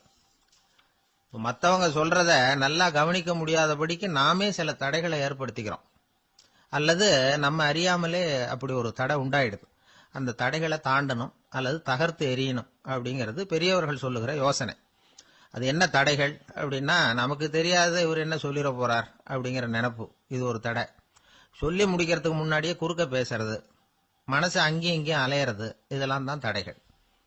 ஆசிரியர் பாடம் நடத்துறார் அப்படின்னா மாணவர்கள் அக்கறையா கவனிக்கணும், அப்பதான் பரீட்சையில பாஸ் ஆக முடியும். வீட்டுக்குள்ள கணவன் சொல்றத மனைவி கவனிச்சு கேட்கணும், மனைவி சொல்றத கணவன் கவனிச்சு கேட்கணும், இல்லைன்னா குழப்பமாயிடும். ஒரு அம்மா கோயிலுக்கு போனாங்க, சேலையில ஒரு முடிச்சு போட்டிருந்தாங்க. எதுக்கு சேலையில முடிச்சு போட்டு வச்சிருக்கிறீங்க அப்படின்னு கேட்டாங்க. எங்க வீட்டுக்காரர் ஒரு கடிதத்தை மறக்காம தபால் போட்டியில போட்டுணும்னு சொன்னார், ஞாபகத்துக்காக முடிச்சு போட்டு வச்சிருக்கிறேன் அப்படின்னாங்க. கடிதத்தை பெட்டியில போட்டுட்டீங்களா அப்படின்னு கேட்டாங்க. அது எப்படிங்க முடியும், அவர் கடிதத்தை என்கிட்ட கொடுக்க மறந்துட்டாரே அப்படின்னாங்களாம். அதனால மறக்கப்படாதுன்னு நினைச்சுக்கிட்டே மறந்து விடுறது, இப்படி ஒரு வாழ்க்கை. அதனால வாழ்க்கையில நமக்கு இருக்கிறது செவிச்செல்வம் ரொம்ப முக்கியமானது. நிறைய கேட்கணும், சொல்றதை விட கேட்கணும், கேட்கறத விட முக்கியம் கவனிக்கிறது. அப்படி கவனிக்கிறது மூலமா நம்முடைய வாழ்க்கையில வெற்றி பெறணும். அங்க நபிகள் நாயகம் உட்கார்ந்திருக்கிறார். அந்த சமயம் அம்மா அங்க வர்றாங்க. அவங்க கையில திராட்சை பழ கொத்து, அதை கொண்டுகிட்டு நபிகள் கிட்ட கொடுக்கறாங்க. சாப்பிடுங்க அப்படின்னு சொல்லி ரொம்ப அன்பா வேண்டிக்கிறாங்க. நபிகள் நாயகமும் ரொம்ப பிரியமா அதை வாங்கிட்டார். அதுக்கப்புறம் அதை சாப்பிட ஆரம்பிச்சார். நபிகள் நாயகம் மதீனாவில் தங்கி இருந்தப்போ இது மாதிரி நிறைய பேர் பழங்களையும் தின்பண்டங்களையும் கொண்டுட்டு கொடுக்கறது வழக்கம். நபிகள் நாயகம் என்ன பண்ணுவார்னா, அதெல்லாம் வாங்குவார். உடனே பக்கத்தில் இருக்கிற தோழர்கள் எல்லாருக்கும் பகிர்ந்து கொடுப்பார், தானும் சாப்பிடுவார். இதுதான் எப்போதும் வழக்கம். ஆனா இந்த தடவை என்னாச்சு தெரியுமா, அவர் அப்படி பண்ணல. ஒவ்வொரு பழமா எடுத்து தானே சாப்பிட்டுக்கிட்டு இருக்கிறார். அவர் விருப்பமா சாப்பிடுகிற காட்சியை ஆசை தீர பார்த்துக்கிட்டு இருந்தாங்க அந்த வயசான அம்மா, அந்த பழத்தை கொடுத்தவங்க. அவங்களுக்கு ரொம்ப மகிழ்ச்சியா இருந்தது, மன நிறைவா இருந்தது. நாம ஆசையா கொண்டுகிட்டு கொடுக்கிற பழத்தை நபிகள் நாயகம் இவ்வளவு பிரியமா சாப்பிடுறாரே அப்படின்னு நினைச்சு ரொம்ப சந்தோஷப்பட்டாங்க. அதுக்கப்புறம் அங்கிருந்து அவங்க புறப்பட்டு போயிட்டாங்க. இந்த அம்மா போனதுக்கு அப்புறம் பக்கத்துல இருந்த தோழர்கள் பேச ஆரம்பிச்சாங்க. ஏன்னா அவங்களுக்கு சந்தேகம், இன்னைக்கு வித்தியாசமா நடந்துகிட்டாரே அப்படின்னு. அண்ணலே, எது உங்களுக்கு வந்தாலும் எங்க எல்லாருக்கும் கொடுத்துட்டு தான் நீங்க சாப்பிடுவீங்க. இன்னைக்கு மட்டும் நீங்க அப்படி செய்யலையே, எல்லா பழத்தையும் நீங்களே சாப்பிட்டீங்களே, அதுக்கு என்ன காரணம் அப்படின்னு கேட்டாங்க. இப்படி கேட்கறதுனால நாயகம் அதை தப்பா புரிஞ்சுக்க மாட்டார் அப்படிங்கறது அவங்களுக்கு தெரியும். யாரும் எதையும் அவர்கிட்ட கேட்கலாம், அப்படி கேட்கறதுக்கு உரிமை உண்டு. இந்த ஜனநாயக முறைகளுக்கு அவர்கள் கொடுத்த மரியாதை இது. தோழர்களின் கேள்விக்கு நபிகள் பதில் சொல்ல ஆரம்பிச்சார். நண்பர்களே, அந்த அம்மா ரொம்ப பிரியமா அந்த பழங்களை என்கிட்ட கொண்டுகிட்டு வந்து கொடுத்தாங்க. முதல்ல ஒரு பழத்தை எடுத்து வாயில போட்டு பார்த்தேன். அது ரொம்ப புளிப்பா இருந்தது, சாப்பிடுறது ரொம்ப கஷ்டம். உங்ககிட்ட யாருக்காவது அதை கொடுத்திருந்தா அதுல வாயில போட்டதும் புளிப்பு தாங்காம முகம் சுழிச்சிருப்பீங்க. அதை அந்த அம்மா பார்த்துட்டாங்கன்னா வருத்தப்பட்டிருப்பாங்க. ஆசையா கொண்டுகிட்டு வந்து நமக்கு கொடுத்துருக்குறாங்க. அவங்க அன்பான மனசை நோகடிக்கிறதுக்கு நான் விருப்பப்படலை. அதனால முகம் சுளிக்காம சாப்பிடணுமேங்கிறதுக்காகத்தான் அந்த பழங்கள் பூராவே நானே சாப்பிட்டுட்டேன் அப்படின்னு புன்முறுவலோட பதில் சொன்னாராம் நபிகள் நாயகம். இன்னொருத்தர் மனசு புண்படக்கூடாதுங்கிறதுக்காக புளிப்பையும் இனிப்பா ஏற்றுக்கொள்ளுகிற பண்பாடு இருக்கு பாருங்க, அது ஒரு பெரிய நாகரிகம். அது எல்லாருக்கும் சுலபமா வந்துடாது. நல்லா இருக்கிற பழத்தையே என்ன இவ்வளவு மோசமா இருக்குன்னு சொல்லுகிறவர்கள் தான் நம்ம கிட்ட அதிகம். இந்த காலத்துல இல்வாழ்க்கையில இந்த நாகரிகத்தை சில பேர் கடைபிடிக்கிறது உண்டு. நல்லா இருக்க இல்லையோ முகம் சுளிக்காம சாப்பிட்டுருவாங்க. ஏன்னு கேட்டா, எதுக்காக சார் வீண் வம்பு, ஏதோ நமக்குன்னு கொடுத்து வச்சது அவ்வளவுதான் அப்படின்னு நினைச்சுக்கிட்டு போக வேண்டியது தானே அப்படிம்பாங்க. இவங்கெல்லாம் கூட ஒரு விதத்துல பண்பாடு தெரிஞ்சவர்கள் தான். இப்போ ஒரு ஆளு ஊரெல்லாம் சுத்தி விட்டு கடைசியில அழுத்து போய் ஒரு ஹோட்டலுக்குள்ள நுழைஞ்சானான். ரொம்ப களைப்பா இருந்தது அவனுக்கு. அதனால ரொம்ப களைப்படைஞ்சு போய் ஒரு நாற்காலியில போய் உட்காந்துருக்கிறான். இவனை பார்த்ததும் சர்வர் ஓடி வந்தார். சார், உங்களுக்கு என்ன வேணும்னு கேட்டார்.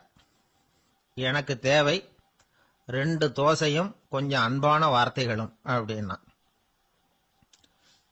சர்வர் உள்ள போனார், 2 தோசையை கொண்டாந்து வச்சார். அன்பான வார்த்தை கேட்டனே அப்படின்னா இவன். சர்வர் ரொம்ப பணிவா குனிஞ்சு இவன் காதோரமா சொன்னார், ஐயா, இந்த தோசையை சாப்பிட்றாதீங்க, புளிச்சு போன பழைய மாவு அப்படின்னார். இது பாருங்க, அன்பான வார்த்தையும் 2 தோசையும் கேட்டார், கொண்டாந்து கொடுத்துட்டார். இப்படி இருக்கிறவர்களும் இன்றைய மனிதர்கள்ல அதிகம். அதனால மனிதர்கள் ஒவ்வொருத்தரும் ஒவ்வொரு விதம். நம்ம கிட்ட பிரியமா நடந்துகிறவர்கள் மனம் கோணும்படி நாம் நடந்து கொள்ளக்கூடாது அப்படிங்கிறது தான் நபிகள் நாயகம் அவருடைய செயல் மூலமா நமக்கு உணர்த்தி இருக்கிற வாழ்வியல் உண்மை. அவனுக்கு வயசாயிட்டுது, இந்த கவலை பயம் எல்லாமும் அதிகமாயிட்டுது. மரண பயம், ராத்திரியில சரியா தூங்க முடியல, இப்படி ஆயிட்டது நிலைமை. அந்த அரசன் ஏற்கனவே எப்படின்னா போர்க்களங்கள்ல எத்தனையோ பேரை ஓட ஓட விரட்டி இருக்கிறான். இருந்தாலும் இப்ப அந்த துணிச்சல்லாம் எங்கேயோ போயிட்டுது. பேசாம படுத்திருக்கிறான். அப்படியே படுத்தாலும் தான் தூக்கம் வர மாட்டேங்குது.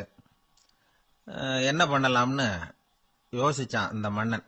உடனே எல்லா அமைச்சர்களையும் கூப்பிட்டான். எனக்கு நிம்மதி இல்லை, எதை நினைச்சாலும் பயமா இருக்கு, எனக்கு ஒரு ஆலோசனை சொல்லுங்க அப்படின்னா. என்ன ஆலோசனை வேணும் அப்படின்னு சொல்லி கேட்டாங்க. எனக்கு ஒரு நெருக்கடியான சந்தர்ப்பம் ஏற்பட்டு போச்சுன்னு வச்சுக்கோங்க.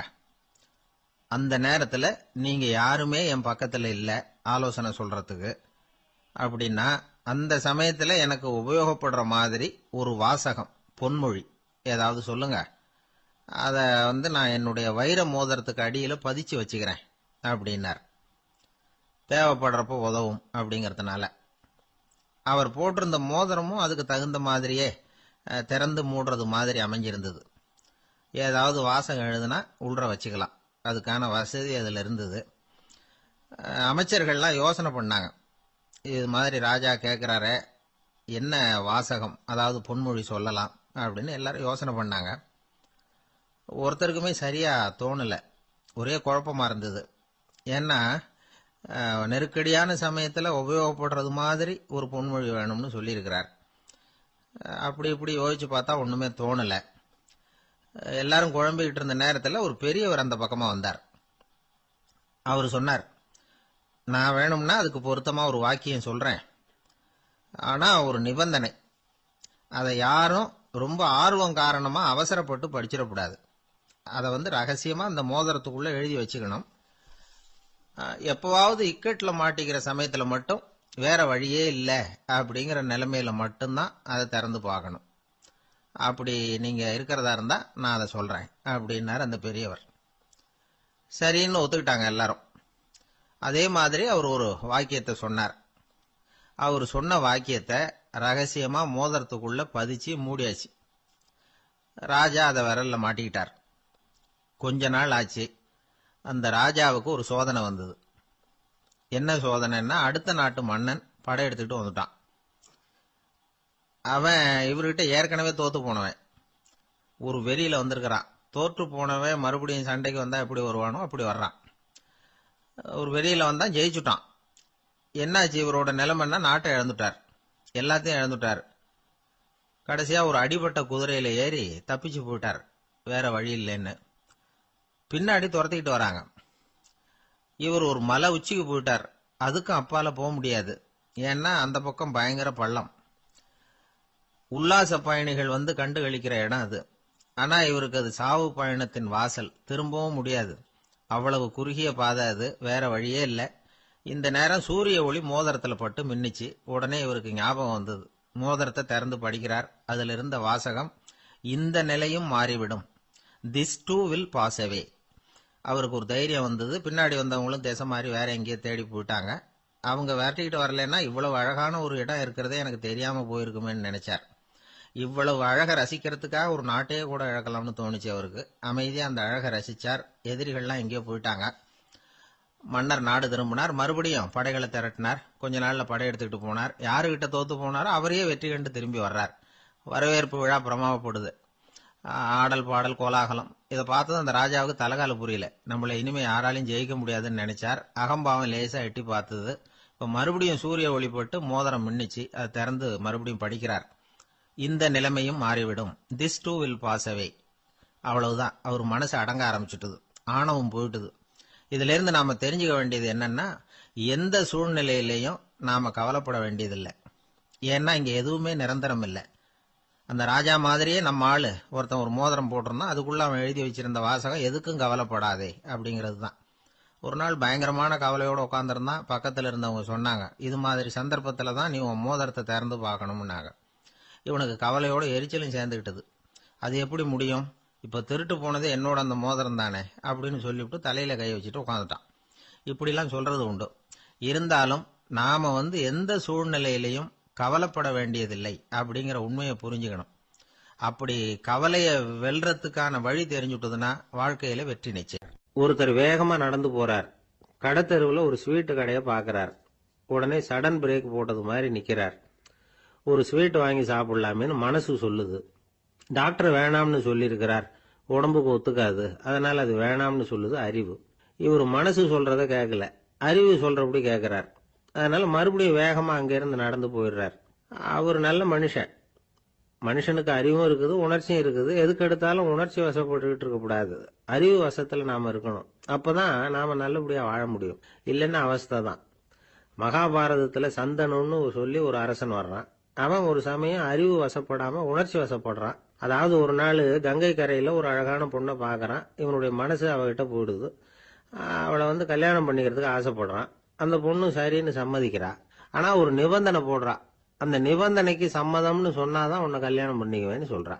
சரி, அவ போட்ட நிபந்தனை என்ன தெரியுமா? இது மாதிரி, நான் உங்க மனசு புண்படுற மாதிரி எந்த காரியம் பண்ணாலும் நீங்க என்ன ஏன்னு கேட்கக்கூடாது. நான் செய்யற காரியத்தை தடுக்கவும் கூடாது. அப்படி நீங்க செஞ்சா அடுத்த கணமே நான் உங்களை பிரிஞ்சு போயிடுவேன். இதுதான் அந்த பொண்ணு போட்ட நிபந்தனை. சந்தன அரசன் இந்த நிபந்தனையை ஒத்துக்கலாமா? இதை அறிவுபூர்வமா யோசிச்சிருந்தா இதுக்கு கட்டுப்பட்டுருக்க மாட்டான். இந்த நிபந்தனைக்கு நான் சம்மதிக்க மாட்டேன்னு தான் சொல்லியிருக்கணும். ஆனா அவன் அந்த நேரத்துல உணர்ச்சி வசத்துல இருந்தான். அதனால நீ என்ன சொன்னாலும் சரின்னு ஒத்துக்கிட்டான். அவன் கல்யாணம் பண்ணிக்கிட்டான். இதனால என்ன ஆச்சு? 7 பச்சை இளம் குழந்தைகளை பிறந்த உடனே அவ கங்கையில தூக்கி எறிஞ்சு கொல்லக்கூடிய கோர காட்சிய இவன் ஒண்ணு பின்னாடி ஒன்னா பார்க்க வேண்டியதா போச்சு. கடைசியில 8வது குழந்தை பிறந்ததுன்னு தான் அவனுடைய அறிவு மேலோங்குது. அந்த கொடிய செயலை தடுத்து நிறுத்துறான். அந்த 8வது குழந்தை தான் பின்னாடி பீஷ்மர் ஆகிறார். ஒரு பக்தி பிரசங்கத்துல ஒரு பேச்சாளர் இந்த விஷயத்தை சொல்லிவிட்டு இன்னொரு விஷயமும் சொன்னார். அது என்னன்னா, சந்தனு மன்னன் அறிவுக்கும் உணர்ச்சிக்கும் நடுவில் அகப்பட்டு தவிச்சதுனால அவன் வம்சத்துல வந்த கௌரவர்கள் உணர்ச்சி வசப்பட்டாங்க, பாண்டவர்கள் அறிவு வசப்பட்டாங்க அப்படின்னு சொன்னார். மனுஷனுக்கு உணர்ச்சியை விட அறிவு மேலோங்கி இருக்கணுங்கிறது சரிதான். ஆனால் அந்த அறிவை எப்படி உபயோகப்படுத்துறோம்ங்கிறது முக்கியம். ஒருத்தர் சொன்னார், சார் இன்னைக்கு கோயம்புத்தூர்ல ஒரு கல்யாணம், அதுக்கு நான் போக முடியலேன்னு நினைக்கும் பொழுது மனசுக்கு ரொம்ப வருத்தமா இருக்குது சார் அப்படின்னார். ரொம்ப உணர்ச்சி வசப்பட்டார். அதுக்காக கவலைப்படாதீங்க சார், ஒரு வாழ்த்து தந்தி கொடுத்துருங்களேன் அப்படின்னார் இன்னொருத்தர். அது எப்படி சார் முடியும்னார் அவரு. நான் தானே சார் கல்யாண மாப்பிள்ளை அப்படிங்கிறார் அந்த ஆள். ஒரு பல்கலைக்கழகம், அங்க ஒரு இலக்கிய பேராசிரியர், அவர் பாடம் நடத்திட்டு இருந்தார். ராபர்ட் பிரௌனிங் எழுதிய கவிதைகளை பத்தி சொல்லிட்டு இருக்கிறார். மாணவர்களும் ரொம்ப அக்கறையா அதை கேட்டுக்கிட்டு இருக்கிறாங்க. ஒரு குறிப்பிட்ட கவிதையை பத்தி சொல்லும் பொழுது அந்த பேராசிரியருக்கே ஒரு சந்தேகம். அதாவது அந்த கவிதையின் சரியான அர்த்தம் என்னங்கிறதுல சந்தேகம். பேராசிரியர் யோசனை பண்ணார். அந்த கவிதையை முழுசா புரிஞ்சுக்க முடியல. அதனால மாணவர்களை பார்த்து சொன்னார், மாணவர்களே, ஒரு நாள் பொறுத்துங்க, இந்த கவிதையை எழுதின கவிஞர் எங்க வீட்டுக்கு பக்கத்துல தான் இருக்கிறார். இன்னைக்கு சாயந்தரம் நான் அவரை நேர்லயே போய் பார்க்கறேன். பார்த்து இதுக்கு என்னங்க அர்த்தம்னு கேட்டுட்டு வந்துடுறேன். அதுக்கப்புறம் உங்ககிட்ட சொல்றேன் அப்படின்னாராம். அன்னைக்கு சாயந்தரமே அந்த பேராசிரியர் கவிஞரை தேடிக்கிட்டு போயிட்டார். கவிஞர் அவங்க வீட்டில் அவர் பாட்டு உட்காந்துருந்தாராம். இவர் போய் அவர் முன்னாடி உட்காந்தார். அப்புறம் கேட்டார், ஐயா, அந்த கவிதையின் முழு பொருள் என்னன்னு தெரிஞ்சுட்டு போறதுக்காக வந்திருக்கிறேன் அப்படின்னாராம். எந்த கவிதை அப்படின்னாராம் அவரு. இவர் அந்த கவிதையை சொல்லியிருக்கார். கவிஞர் கொஞ்சம் யோசனை பண்ணிவிட்டு அப்புறம் சொன்னாராம், பேராசிரியரே, நீங்க கொஞ்சம் தாமதமா வந்துட்டீங்கன்னாராம். இவருக்கு ஒன்றும் புரியல. நீங்க என்ன சொல்றீங்க, நான் தாமதமா வந்துட்டேன்னா? நீங்க தான் உயிரோடு இருக்கிறீங்களே, அப்படி இருக்கும்பொழுது நான் தாமதமா வந்துட்டேன்னா அது எப்படி அப்படின்னு இவர் குழம்பி இருக்கிறார். இப்ப கவிஞர் சொன்னாராம், ஐயா, நான் உயிரோட இருக்கிறேன்னா இல்லையாங்கிறது முக்கியம் இல்லை. நான் அந்த கவிதை வரிகளை எழுதினப்போ 2 பேருக்கு அதோட அர்த்தம் தெரிஞ்சிருந்தது. இப்போ ஒரே ஒருத்தருக்கு தான் அதோட அர்த்தம் தெரியும் அப்படின்னாராம். பேராசிரியர் யோசனை பண்ணியிருக்கார். அப்படின்னா அந்த ஒருத்தர் கவிஞர் ராபர்ட் பிரௌனிங்கை தவிர வேற யாரா இருக்க முடியும்? இவர் தான் அப்படிங்கிறத அவர் மனசுல நினைச்சுக்கிட்டார். அதனால சொன்னார், ஐயா, நான் தாமதமா வரல, அந்த கவிதையின் பொருள் என்ன அது சொல்லுங்கன்னார். பேராசிரியரே, நான் சொல்றது உங்களுக்கு புரியலன்னு நினைக்கிறேன். நான் இந்த வரிகள் எழுதினப்போ 2 பேருக்கு அதோட அர்த்தம் தெரிஞ்சிருந்தது. அந்த 2 பேர் யாருன்னா, ஒருத்தர் ராபர்ட் பிரௌனிங், அதாவது நான், இன்னொருத்தர் கடவுள். இப்போ அது கடவுளுக்கு மட்டும்தான் தெரியும். நானே இதை பத்தி பல தடவை யோசனை பண்ணி பார்த்தேன். இது ரொம்ப அழகானது, ஆனாலும் ரொம்ப வழுக்கலானது. அதை பிடிச்சிட்டோம்னு நினைச்சிட்டு இருக்கும் பொழுதே காத்து மாதிரி அது உங்ககிட்ட இருந்து ஓடி போயிடுது. எனக்கு ரொம்பவும் வருத்தமா தான் இருக்குது. நிச்சயமா நான் தான் இந்த வரிகளை எழுதியிருக்கிறேன். அதுல அர்த்தம் இருக்குங்கிறது எனக்கு தெரியும், அதை நான் உணர்றேன். ஆனா நீங்க என்னை மன்னிக்கணும். எனக்கே கூட அதை என்னால விளக்க முடியல. அப்படி இருக்கும் பொழுது உங்களுக்கு எப்படி அதை நான் விளக்க முடியும் அப்படின்னு அந்த கவிஞர். அனுபவிக்கப்படக்கூடிய எல்லாமே விளக்கப்படக்கூடிய ஒன்றல்ல, விளக்கப்படும் எல்லாமே அனுபவிக்கப்படக்கூடிய ஒன்றல்ல அப்படிங்கிறது ஞானிகளுடைய கருத்து. அதுக்காக தான் அந்த சம்பவம். வாழ்க்கையில் நீங்கள் தொடர்ந்து ஆய்வு செய்து கொண்டே இருக்கக்கூடிய விளக்கங்களை ஒருபோதும் அடைய முடியாத பரிமாணங்கள் இருக்கிறதுனால தான் அது அலுப்பு தட்டாமல் இருக்குது. உங்களால் நிறைய அனுபவிக்க முடியும், இருந்தாலும் நீங்கள் அனுபவித்து அறிந்த விஷயங்கள் கூட வார்த்தைகளால் விளக்கப்பட முடிவதில்லை அப்படிங்கிறது பெரியோர் சிந்தனை. இதெல்லாம் ஒரு பக்கம் இருக்கட்டும். நமக்கு தெரிஞ்ச பேராசிரியர் ஒருத்தர் 1 மணி நேரம் ரொம்ப விவரமா வகுப்பு எடுத்தார். கடைசியா சொன்னார், மாணவர்களே, ரொம்பவும் எளிமையா விளக்கமா எல்லா விவரமும் சொல்லியிருக்கிறேன். அதனால இதுல உங்களுக்கு சந்தேகம் வர்றதுக்கு வாய்ப்பே இல்லை. இருந்தாலும் கேட்க வேண்டிய கடமை கேட்கிறேன். இதுவரைக்கும் நடத்தினதுல யாருக்காவது ஏதாவது சந்தேகம் உண்டா அப்படின்னு கேட்டாராம். எனக்கு ஒரே ஒரு சந்தேகம் தான் சார் அப்படின்னு எழுந்திரிச்சு நிக்கிறான் ஒருத்தன். என்னன்னு கேட்டாராம். இதுவரைக்கும் நீங்க என்ன பாடம் சார் நடத்துனீங்க அப்படின்னானா அவன். அம்மாக்காரங்களுக்கு அடிக்கடி ஏற்படுற கவலை ஒன்று உண்டு. அதாவது குழந்தை சரியா சாப்பிட மாட்டேங்குதே அப்படிங்கிற கவலை. இவங்கெல்லாம் ஒரு விஷயத்த நல்லா புரிஞ்சுக்கணும். குழந்தைகள்ங்கிறவங்க பெரியவங்க மாதிரி இல்லை. அவங்க கடிகாரத்தில் மணியை பார்த்துட்டு சாப்பிட்றதுக்கு உட்கார்ற ரகம் கிடையாது. பசிச்சா சாப்பிடுவாங்க, இல்லைன்னா விளையாடுவாங்க அல்லது தூங்குவாங்க. அது புரியாம அவங்கள கட்டாயப்படுத்தி அல்லது மிரட்டி சாப்பிட வைக்கிறது ரொம்ப தப்பு. ஒரு 8 மாச குழந்தைக்கு 3 மணி நேரத்துக்கு ஒரு தடவை பசிக்கும். அந்த நேரம் பார்த்து சாப்பாடு கொடுத்தா அடம் பண்ணாமல் அது பாட்டுக்கு சாப்பிட்ரும். அதே குழந்தைக்கு 1 வயசு ஆகிறப்போ 4 மணி நேரத்துக்கு ஒரு தடவை பசிக்கும். இந்த வயசுல இயற்கையாகவே பசி குறைஞ்சிருக்கும். அது புரியாம என் குழந்தை முன்னாடி மாதிரி இப்போ சரியாக சாப்பிட மாட்டேங்கிறான் அப்படின்னு சில பேர் டாக்டர்கிட்ட போய் சொல்லிக்கிட்டு இருப்பாங்க. இன்னொரு விஷயம், ஒரு குழந்தைக்கு வயசு அதிகமாகிற வேகத்துக்கு உடம்பு எடையும் அதிகமாகிக்கிட்டே போகாது. உடம்பு எடை அதிகமாகிற வேகம் குறைஞ்சிக்கிட்டே வரும். 6 மாச குழந்தைக்கு ஒரு வாரத்தில் 150 கிராம் எடை கூடும். ஒரு வயசுல வாரத்துக்கு 71 கிராம் எடை கூடும். இது புரியாம அதிகமாக சாப்பாட்டை கொடுத்து குழந்தைய கஷ்டப்படுத்தக்கூடாது. ஏன்னா அளவுக்கு மீறின உணவு அஜீரணத்தை உண்டு பண்ணிவிடும். குழந்தைக்கு ஒரு தட்டில் கொஞ்சமாக ஆகாரத்தை வச்சு கொண்டுகிட்டு போய் கொடுக்கணும். மலை மாதிரி குவிச்சு வச்சா அதை பார்த்ததுமே பசி அடங்கி போயிடும். அடித்து மிரட்டி பயமுறுத்தி குழந்தைய சாப்பிட வைக்கிற பழக்கம் இருக்குது பாருங்க, அதுக்கு ஃபுட் ஃபோர்ஸிங் அப்படின்னு பேர். இப்படி பண்ணுனா குழந்தைக்கு சாப்பாட்டில் விருப்பம் குறைஞ்சிரும். அதை கண்டாவே வெறுக்க ஆரம்பிச்சிடும். அது மாதிரி உளம் சார்ந்த பசி குறைவு, சைக்கோஜெனிக் அனோரெக்சியா, அது ஏற்படுமா. சாப்பாடுங்கிறதே ஒரு தண்டனை மாதிரி தோணும். குழந்தைகளுக்கு பிடிச்ச மாதிரியான ஆகாரத்தை கொடுக்கணும். சத்து அதிகம் இருக்குங்கிறதுக்காக அதுக்கு பிடிக்காத ஆகாரத்தை கொடுத்து கட்டாயப்படுத்தக்கூடாது. குழந்தைகளுக்கு 2 வயசு ஆகிறப்போ இயற்கையாகவே எதிர்மறை குணம் உண்டாகும். அதாவது அந்த எதிர்மறையாக பேசுறது. இது மாதிரி சமயங்களில் நாம் என்ன சொல்கிறோமோ அதுக்கு நேர்மாறாக நடந்துக்கும். ஏட்டிக்கு போட்டி. சாப்பிட சொன்னால் விளையாட போவோம், விளையாட சொன்னால் சாப்பாடு கேட்கும். இதை புரிஞ்சுக்கிட்டு நடந்துக்கணும். குழந்தை சொன்ன பேச்சை கேட்கலேன்னு கோவப்படக்கூடாது. குழந்தை வளர வளர பிடிவாத குணம் வர்றது சகஜம். கேட்டதை வாங்கி கொடுத்தாதான் சாப்பிடுவேன் அப்படின்னு பிடிவாதம் பண்ணும். வாங்கி கொடுத்துடுறது தான் உத்தமம். நீங்களும் அதுகிட்ட பிடிவாதம் பண்ணிட்டு இருக்கக்கூடாது. ஏன்னா கேட்டது கிடைக்கலையேங்கிற ஏமாற்றம் கூட குழந்தையோட பசியை குறைச்சிரும். கேட்டது கிடைச்சுட்டா பசி அதிகமாகும். கொடுத்ததை மலமலன்னு சாப்பிட்றோம். குழந்தைகளுக்கு கண்ட கண்ட நேரத்தில் சாப்பிட்றதுக்கு எதையாவது வாங்கி கொடுத்துக்கிட்டு இருந்தா சாப்பாட்டு நேரத்தில் சாப்பிடாம அடம் பண்ண ஆரம்பிச்சிடும். பள்ளிக்கூடம் போகிற பிள்ளைங்க காலை உணவை சரியாக சாப்பிட மாட்டாங்க.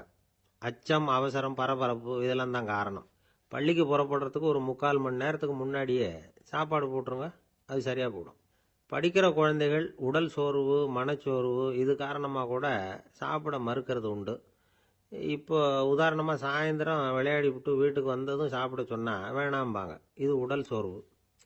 ரொம்ப நேரம் வீட்டு பாடங்களை செஞ்சு முடித்த கையோடு சாப்பிட சொன்னாலும் அவங்களால சரியாக சாப்பிட முடியாது. இது உளச்சோர்வு, அதாவது மனச்சோர்வு. இதை தவிர குழந்தைகளுக்கு உடல்நல குறைவு ஏற்பட்டால் கூட சாப்பிட மறுக்கிறது உண்டு. சில மருந்து மாத்திரைகள் கூட பசியை குறைச்சிரும். அதனால் சரியாக தெரிஞ்சுக்கிட்டு குழந்தைகளை சாப்பிட வைக்கணும். அது புரியாமல் கையில் சாப்பாட்டு தட்டை வச்சுக்கிட்டு குழந்தைகளை விரட்டிக்கிட்டு அலையக்கூடாது. ஒரு சின்ன பையன் சொன்னான், எங்கள் அம்மா சாப்பாடு போடுறது தெரிஞ்சால் நான் உடனே வீட்டை விட்டு வெளியில் ஓடி போடுவேன் அப்படின்னா. ஏன் அப்படி பண்ணுறேன்னு கேட்டோம். எங்கள் அப்பா கூட அது மாதிரி தான் சார் பண்ணுவார் அப்படிங்கிறான். பந்திக்கு முந்தர ஆசாமிகள் நம்மளில் பல பேர் உண்டு. அப்படி முந்தறதுக்கு கூட முயற்சி பண்ணுறவங்க நிறைய பேர் இருக்கிறாங்க.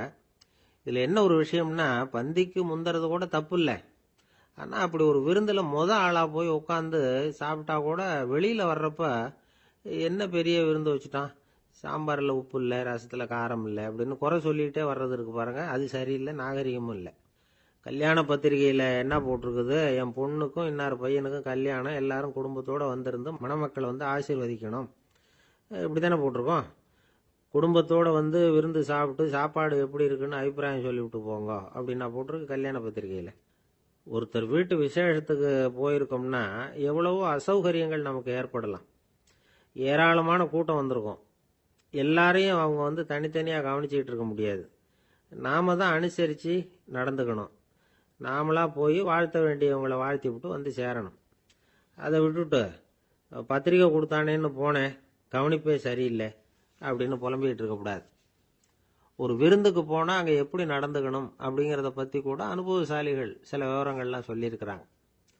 இந்த காலத்தில் கல்யாணம், பிறந்த நாள், அது இதுன்னு நிறைய விருந்துகள் நடக்குது. அதெல்லாம் எதுக்காக? மனித உறவுகளை வளர்த்துக்கிறதுக்காக தான், வேற எதுக்கு? ஒரு விருந்துக்கு போனால் அமைதியாக பொறுமையாக போய் உட்காரணும். அடித்து பிடிச்சிக்கிட்டு இடத்த பிடிக்க போகிறேன் அப்படின்னு நிற்கக்கூடாது. முதல் பந்தி நடந்துக்கிட்டு இருந்தால் அது முடிஞ்சு இலை எடுத்து சுத்தம் பண்ணதுக்கு அப்புறம் போய் உட்கார்றது தான் நாகரீகம். இலை எடுக்கிறதுக்கு முன்னாடியே அங்கே போய் உட்காந்தா நல்லா இருக்காது. நீங்கள் சாப்பிட்டுட்டு உட்காந்துருக்கீங்களா, சாப்பிட்றதுக்கு உட்காந்துருக்கீங்களா பார்க்குறவங்களுக்கு சந்தேகம் வந்துடும். அதே மாதிரி இலையில எல்லா ஐட்டமும் பரிமாறினதுக்கு அப்புறம் சாப்பிட ஆரம்பிக்கணும். ஒவ்வொரு ஐட்டமா வைக்க வைக்க நாம பாட்டுக்கு எடுத்து உள்ள தள்ளிட்டே இருந்தோம்னா எதை வச்சோம் எதை வைக்கலன்னு பரிமாறினவரே குழம்பி போயிடுவார். ஏன்னா எப்போ பார்த்தாலும் இலை காலியாகவே இருக்கும். சாப்பிட்றப்போ உங்கள் சாப்பாட்டையே நீங்கள் கவனிக்கணும். அடுத்தவங்க இலையில என்ன இருக்குது, பக்கத்தில் இருக்கிறவர் எதை அதிகமாக சாப்பிட்றார், இதெல்லாம் நமக்கு என்னத்துக்கு? எல்லாரும் சாப்பிட்டு முடிக்கிற வரைக்கும் பொறுமையாக இருக்கிறது தான் நல்லது. நீங்கள் மட்டும் திடீர்னு பாதியில் எழுந்திரிச்சு பக்கத்தில் இருக்கிறவங்களுக்கு சங்கடமாக இருக்குமேங்கிறதெல்லாம் யோசிக்காமல் நீங்கள் பாட்டு எழுந்திரிச்சு போகக்கூடாது. பக்கத்தில் உள்ளவங்க உங்களை எழுந்திரிக்க சொன்னால் எழுந்திரிச்சு போகலாம். விருந்துகளில் சாப்பாட்டை வீணாக்கிறதே ஒரு நாகரிகமாக போட்டுது இந்த காலத்தில். சாப்பாட்டுக்கே கஷ்டப்பட்டுக்கிட்டு பல பேர் இந்த உலகத்தில் இருக்கிறப்போ சாப்பாட்டை வீணாக்கிறது எவ்வளோ பெரிய மோசங்கிறத நினச்சி பார்க்கணும். வேணுங்கிற அளவுக்கு கேட்டு வாங்கி சாப்பிட்றது தான் முறை. விருந்தில் இந்த பஃபே அப்படின்னு சொல்லி ஒரு முறை சொல்கிறாங்கல்ல, அதாவது உணவு வகைகளையெல்லாம் பொதுவாக ஒரு இடத்துல வச்சுடுறது, நமக்கு தேவையானதை நாமே எடுத்து ஒரு தட்டில் போட்டுக்கிட்டு சாப்பிட வேண்டியது. இதில் கூட சில பேர் தேவைக்கு அதிகமாக எடுத்து போட்டுக்கிட்டு வீணாக்குறாங்க. சில சமயம் கடைசியாக சாப்பிட போகிறவங்களுக்கு எல்லா ஐட்டமும் கிடைக்காம போகலாம். அதை போய் பெருசு பண்ணிகிட்டு இருக்கக்கூடாது. என்ன சார் இந்த அளவுக்கு கூடவா நாகரிகம் தெரியாமல் இருக்கிறோம், இதை போய் பெருசாக சொல்ல வந்துட்டீங்களே அப்படின்னு நினைக்கலாம். ஒருத்தர் 2 பேருக்கு இந்த விவரம் தேவைப்படலாம். அவங்க காதலையும் இது விழட்டுமேங்கிறதுக்காக தான் இது. ஒரு பெரிய கல்யாண விருந்து நடந்துகிட்டு இருந்தது.